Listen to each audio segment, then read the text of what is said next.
Bonjour à toutes et à tous, j'espère que vous allez bien. Avec un petit peu de retard, je vais vous montrer ce que j'ai acheté durant le mois de mars. Je veux dire que le week-end, j'avais complètement oublié de faire une vidéo. Bon, j'ai un peu de temps là, donc je vais vous montrer ce que j'ai acheté. Ça a été, comme vous pouvez le voir, assez riche au niveau du shopping, notamment avec cette convention bruxelloise qui est la Made in Asia, qui était très bien d'ailleurs. Quoi, je vous déconseille d'y aller le samedi, parce que le samedi, il y a beaucoup de monde. Enfin, c'est la même chose à Japan Expo, et j'imagine que c'est la même chose dans les autres conventions en France. Beaucoup de monde, hein, mais c'était très bien. Alors, on va commencer par la BD Masque, la BD du film. Là, j'ai trouvé à une bourse aux livres du côté de Gérard Mer dans les Vosges, qui était très bien d'ailleurs. Les dessins sont un petit peu... enfin, voilà, c'est des dessins pas super, mais bon, comme je suis un fan du film, eh bien, je me suis laissé tenter. Voilà, voilà pour ça. Faudra que je le revois d'ailleurs, le Masque, le premier film, hein, parce qu'il n'existe pas d'autre suite à The Mask. Alors ici, ces DVD-là, je les ai trouvés dans une aire de repos quand je partais justement pour les Vosges. Je suis d'ailleurs allé au carnaval de Remiremont. C'était vraiment très bien avec tous ces costumes, tous ces costumés comme on les appelle. Et puis ils sont très gentils. Vous pouvez faire des photos, vous faire prendre en photo avec eux. C'est gratuit. Et c'est vraiment une très belle ville, que ce soit Remiremont, Gérardmer, les Vosges. C'est vraiment une partie de la France que j'ignorais, que j'ai très envie de découvrir davantage. Donc je pense que j'y retournerai l'année prochaine. On va en revenir au DVD. Celui-là, c'est Iron Man, l'attaque des Technovores. Cri de l'héritage de Rocky Balboa. Batman de Killing Joke. Et Resident Evil Vendetta. Ça fait longtemps que je le cherchais et je l'ai enfin trouvé. Pas mal, hein, pas mal du tout. J'ai déjà les autres films en 3D qui mettaient en scène Léon Kennedy et Claire Redfield. Voilà le troisième. Chris, Rebecca et Léon. Voilà. À ce prix-là, je ne pouvais pas passer à côté. Voilà. Ensuite, à la bourse aux livres de la foire aux livres, pardon, de Gérard Mer, j'ai trouvé ces différents romans. Alors, Légende, l'ultime combat de David Gemmell. Je ne sais pas si quelqu'un connaît, moi je ne connaissais pas, je l'ai pris parce que, un, la couverture, elle est vraiment classe, je trouve, et deux, ben, le synopsis, et aussi la petite explicatif, hein. Quand Conan rejoint un fort Alamo, un demi-million d'envahisseurs face à quelques milliers de guerriers retranchés dans une forteresse, Druss et sa hache feront-ils la différence? Le best-seller de l'Heroic Fantasy enfin en poche. Ça a l'air pas mal. Je le lirai, je vous dirai ce que j'en pense. Et aussi Level 26, le tome 1 et le tome 2, par les créateurs de la série Les Experts. Donc, comme je suis un fan des experts, ben, je l'ai pris. J'ai pris ces deux bouquins. Ça a l'air bien écrit. Ouais, c'est ça qui m'a tenté. Voilà. Et puis c'était pas cher, donc je ne pensais pas faire une petite brocante à Gérard Mer. Donc voilà. Ensuite, un peu loin ça. Deux petits Lego de The Lego Movie 2. Est-ce que quelqu'un a vu le film? Moi j'ai bien aimé. C'est vrai que c'était un peu moins bien. Enfin, c'est pas la même chose, hein. C'est pas le même scénario. Je trouvais ça un petit peu moins bien que le premier, mais j'ai quand même pris mon pied dans ce film. Quand même quelques petits passages marrants, puis vous voyez la guerre entre les Lego et les Duplo. Ça m'a bien fait marrer. Non, j'ai bien aimé.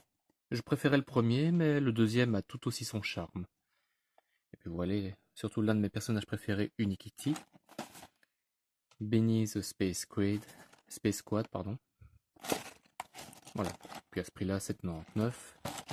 J'ai toujours de bonnes affaires à Kruidvat. Je le dis à chaque fois dans mes stories sur Instagram, mais quand je trouve des trucs. Alors, quelques pop. Alors, une, deux, trois et quatre. Yamcha et Poire. Poire, je sais pas comment on dit. J'aime bien Yamcha. C'est dommage qu'il soit si souvent moqué, tourné en dérision et tout ça, parce que j'aime bien ce personnage. N'oublions pas que c'est le premier antagoniste qui faisait face à Goku dans Dragon Ball. On lui doit quand même un petit peu de respect. Mais je trouve que c'est un personnage qui aurait dû être davantage développé. Il aurait pu être un bon combattant. Je trouve qu'il a de bonnes techniques. Maintenant, c'est vrai qu'il n'a jamais passé le premier tour du Budokai, et c'est dommage. Mais bon. Une autre pop, Portgas the Ace de One Piece, mais tout le monde connaît. Ah, elle est chouette. Moi, j'aime bien. Kingdom Hearts 3 avec le personnage de Vanitas. Ah, elle est chouette, elle est cool. Hein. Je crois qu'elle est très très dure à trouver maintenant. Donc j'ai bien fait de la prendre. Et de Shingeki no Kyojin, Ymir. Ymir, voilà. Elle va rejoindre sa copine Krista. Voilà. Ensuite, on va passer à ce que j'ai acheté, entre autres, à la Made in Asia. Alors déjà, cette première figurine que vous voyez, elle n'a coûté que 10 €, mais c'était la dernière. Je pense que c'est Super Sonico, si je me trompe pas. Je ne connais pas très bien le personnage.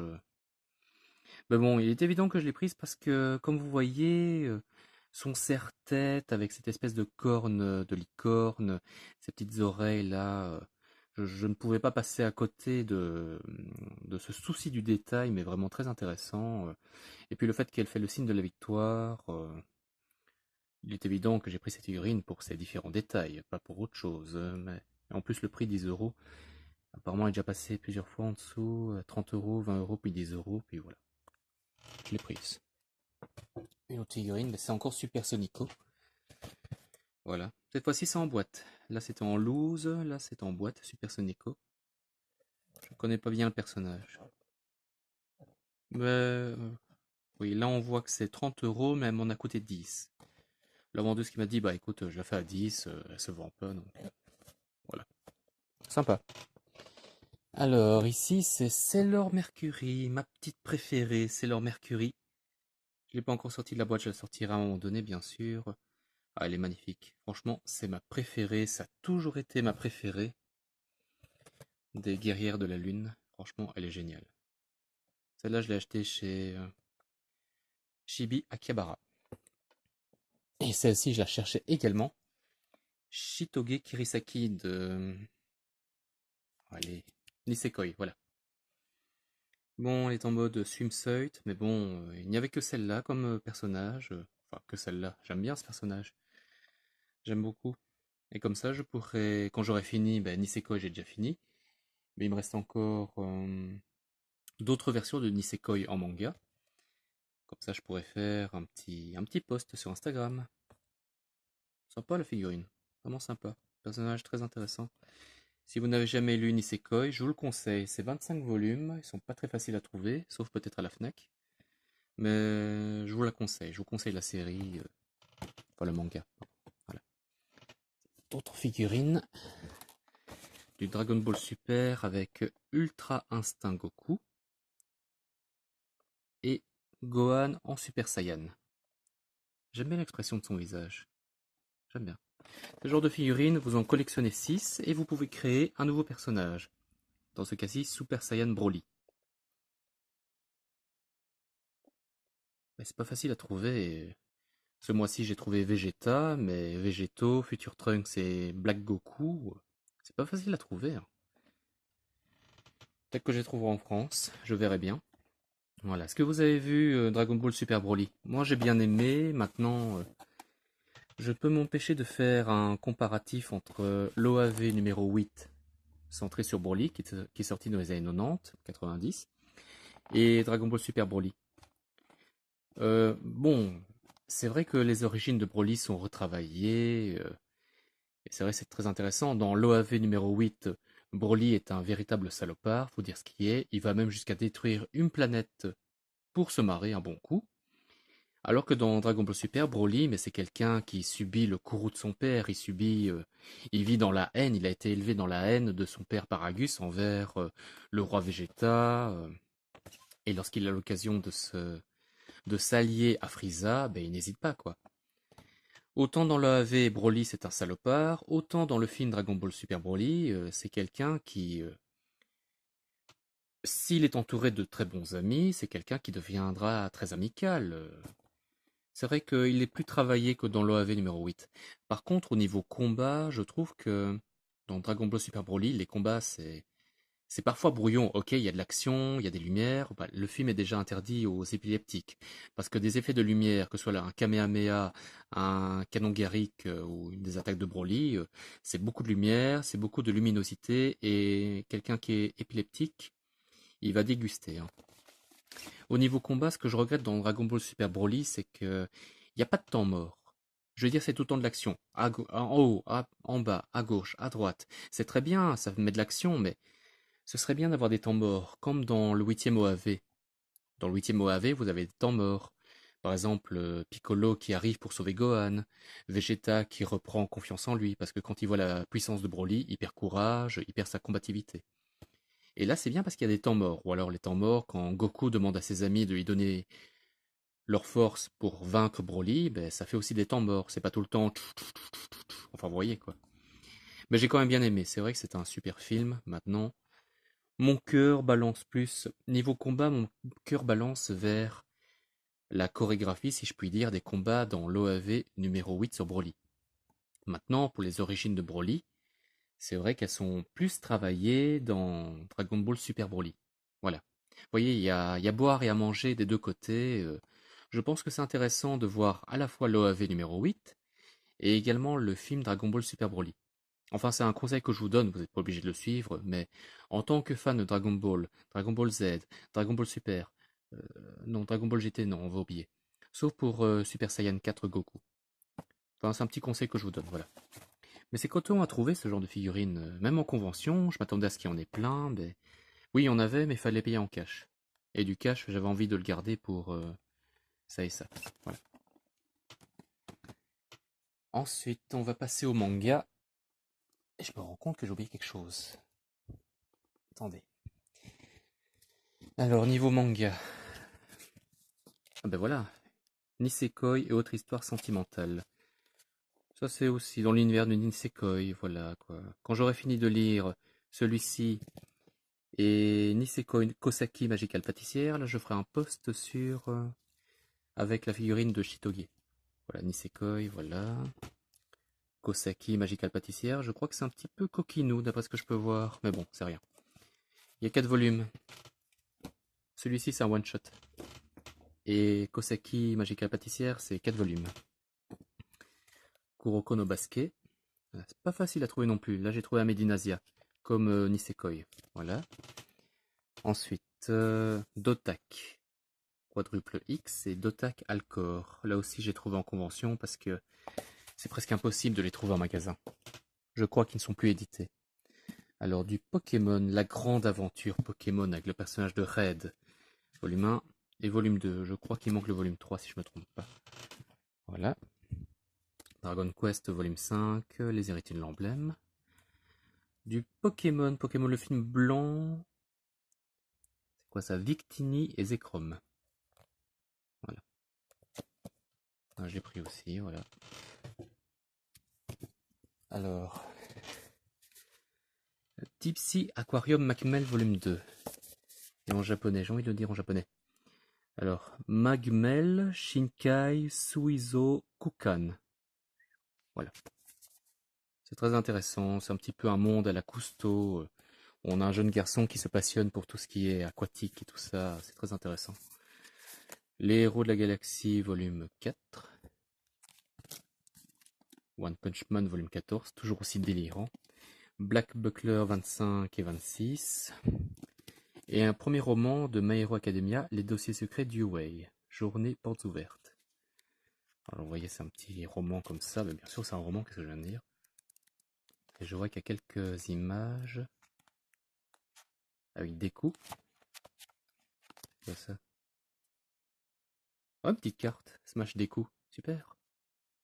Pour les collectionner. Encore entamer une collection.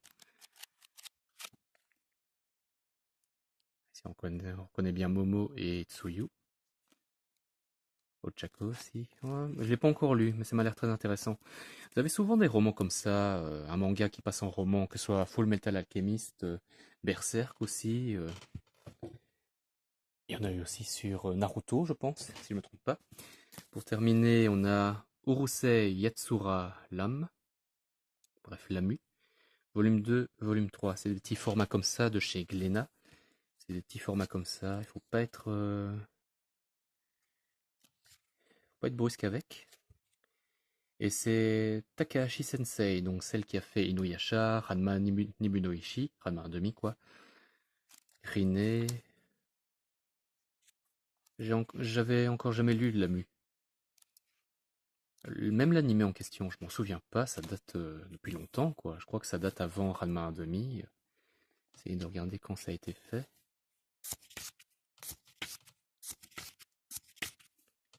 Alors ça date de 89.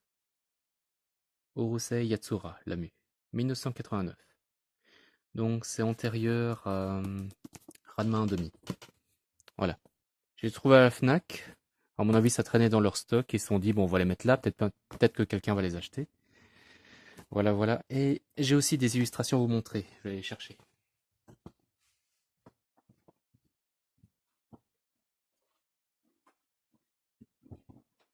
Je les stocke. Pas si on m'entend là. Je les stocke un petit peu là-dedans.